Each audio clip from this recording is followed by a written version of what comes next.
In today's video, I'm going to teach you how to use Klarna on Airbnb. To get started, go to the Airbnb website or open the Airbnb app on your phone.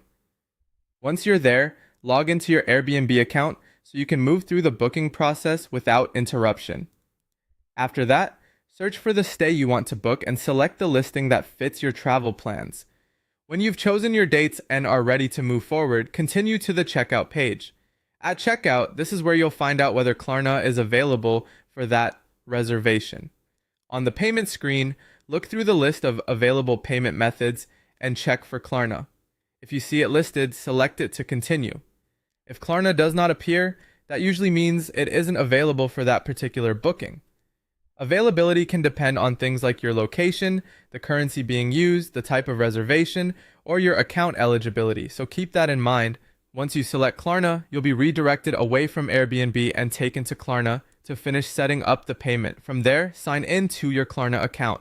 If you don't already have one, you'll need to create an account before continuing. Klarna may also ask you to complete identity verification, which is a normal part of the process.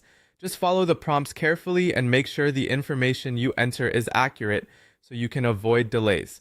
After you're signed in, Klarna will show you the payment plans that are available for your booking. Depending on your country and eligibility, you may see options such as paying in full, paying in installments, or paying later. Take a moment to review the terms for each option closely. This is important so you understand the timing of your payments and any conditions attached to the plan you choose. Then select the payment option that works best for your budget and preferences.